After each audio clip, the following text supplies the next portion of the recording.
Polygonum multiflorum. Matt likes to call it the thing. Cousin it plant. Sorry, I shouldn't. Okay, so yeah, it just grows in these massive lumps.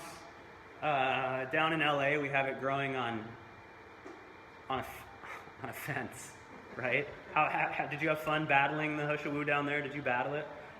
I mean, it grows all around the Laugh House. Yeah, it was so. I mean, I felt like Tarzan. I'd be like hanging from like the vine goes up the telephone pole, and then we're trying to like take the vine down the telephone pole and like swinging off of it, and it's fun, you know. And it's really fun to dig for the tubers. It's like digging for gold essentially, because it's the cousin it plant. You got to dig the whole vine out of the way and stuff, and you're digging through the dirt, and then you get like a little one, and it's like a chain of coin, and you get a bigger one, and you get this big one, and you know, it's fun. And then it doesn't have any of the problems with the previous discussion where you don't have to be afraid to touch it as much. So Daodi region is Daqing County in Guangdong, which is kind of surprising, a little warmer area. Mostly it's cultivated. More cousinet plant. And this is down in LA or down in Venice Beach. At the Learning Garden in Los Angeles. So this is Hushawu that's just gone nuts and is growing all over this poor decrepit building that I think a few of us have a fond place in our heart for. So digging under there we find the tubers, the fresh Hushawu tubers. And generally speaking, Hushawu itself enters the liver and kidney and heart channels and is bittersweet and astringent and warm.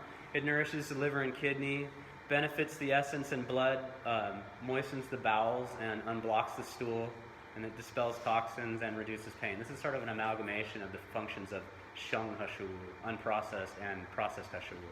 Here's a nice pile. Those are not ones I collected. Those are ones collected from Daodi region in China. These are probably equivalent to like the largest thing I ever pulled out of the ground. Another pile. And then something that's more representative of sort of the average size of the stuff I found down in LA. And then this is a nice little pile of sliced Sheng Shouwu. So unprocessed Shouwu is good for, it has a bitter and draining nature, so it's good to dispel toxins and primarily to moisten the bowels and unblock the stool. Fresh Shouwu dispels toxins, lubricates, and unblocks the bowels even better than the dried, unprocessed kind. It's used for rotten ulcers and carbuncles, urticaria, rashes with itching, intestinal dryness with black stool, and also high cholesterol. Sheng Shouwu.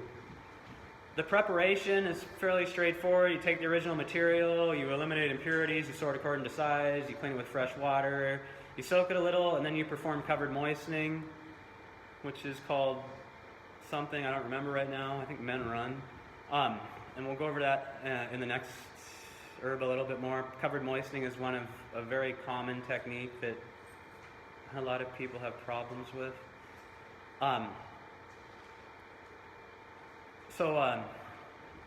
After doing covered moistening, it should be soaked thoroughly through, and then you can cut into small blocks, and then dry. A nice picture of the different forms from like the raw form, unprocessed, to Sheng Shouwu after cutting and drying, and then steamed whole roots or black bean steamed whole roots and black bean steamed slices. So the processed Shouwu currently has about 30 different methods. The black bean steaming is the most common, and the most highly esteemed version is the Jojo, 9 steamed and 9 wines. This is 9 wine steamings. So this is what's described in Legung Paojir Yaoxingjie. Remove the coarse skin and soak in wine, mix in black beans and steam, and then remove the product from the mix and sun dry. Repeat the procedure 9 times. So we're doing a mix of black beans and wine and steaming 9 times.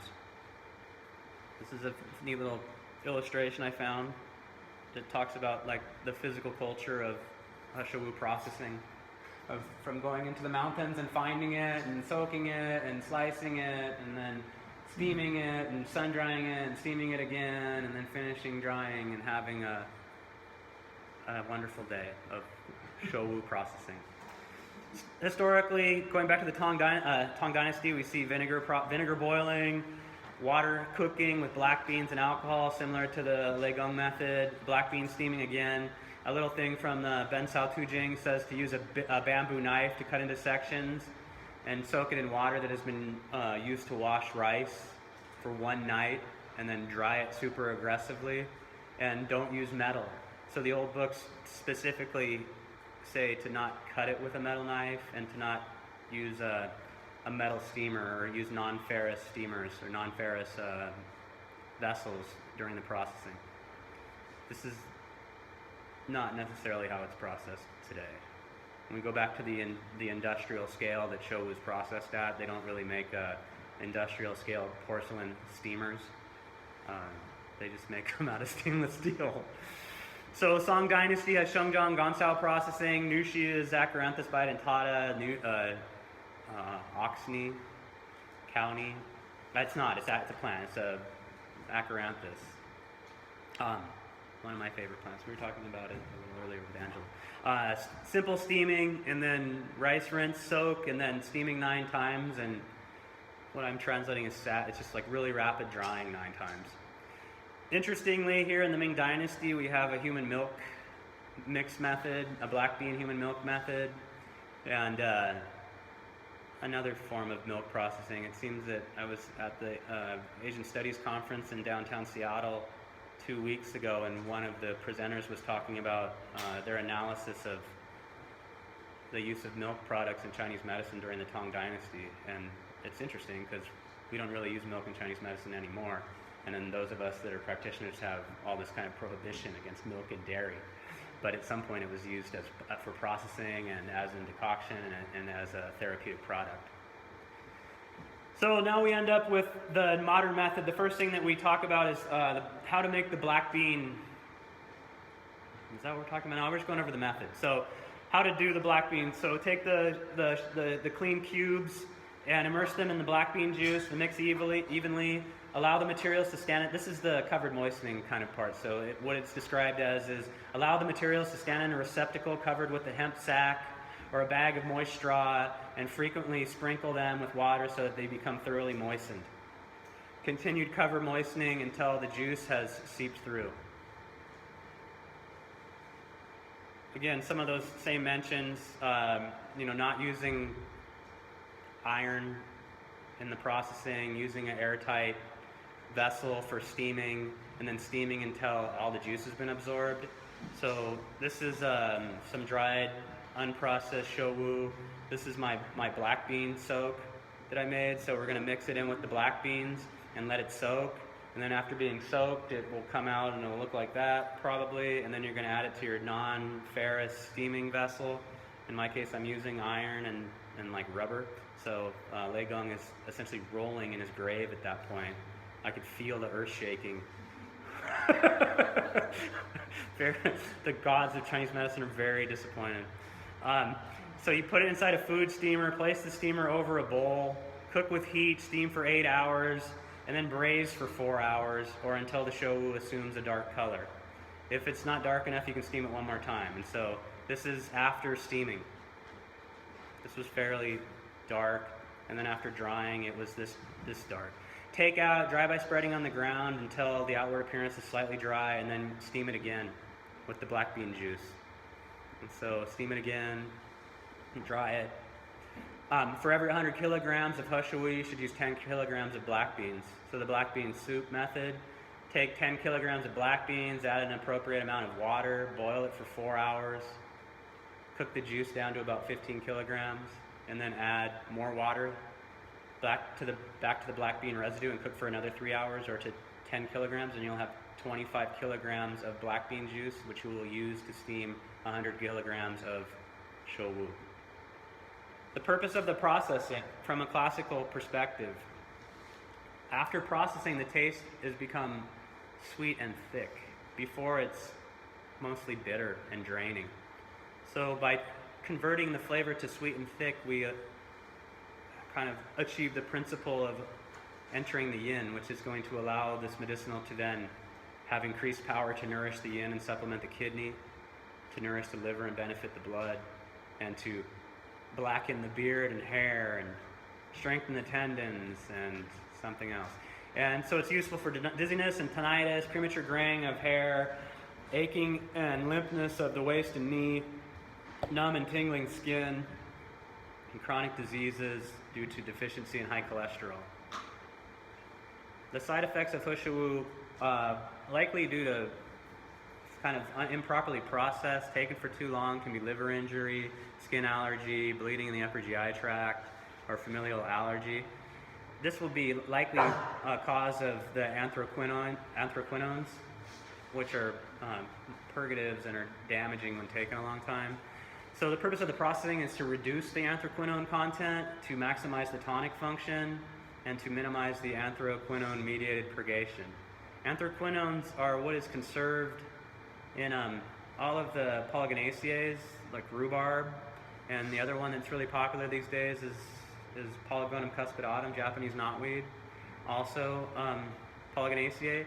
These anthraquinones are actually giving the roots, the rhizomes, the runners, an advantage.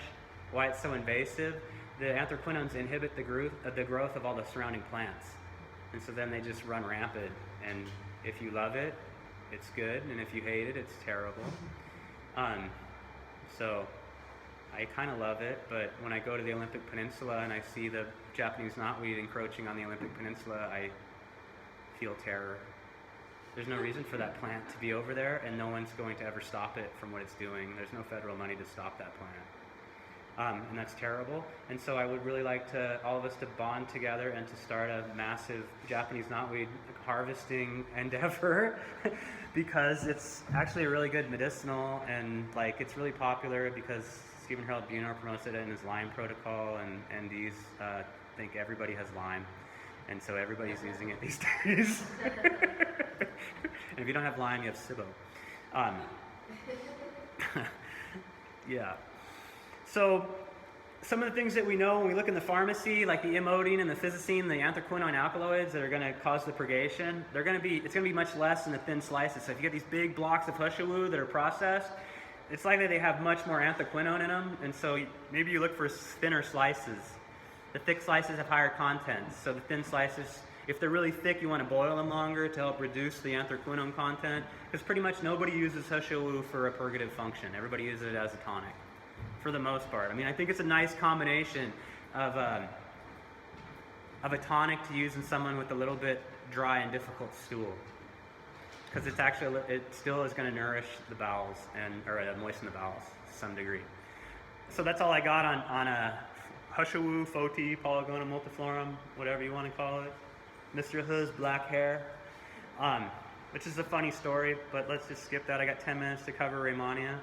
So raw Polygonum is used for counteracting toxicity and for carbuncles and for moving the bowels. The processed form is completely different. Replenishing the liver and the kidney and the jing, the vital essence and the shui, the blood, blackens the hair, strengthens the tendons and bones. Very different. Don't mistake the one for the other, because it's not going to work.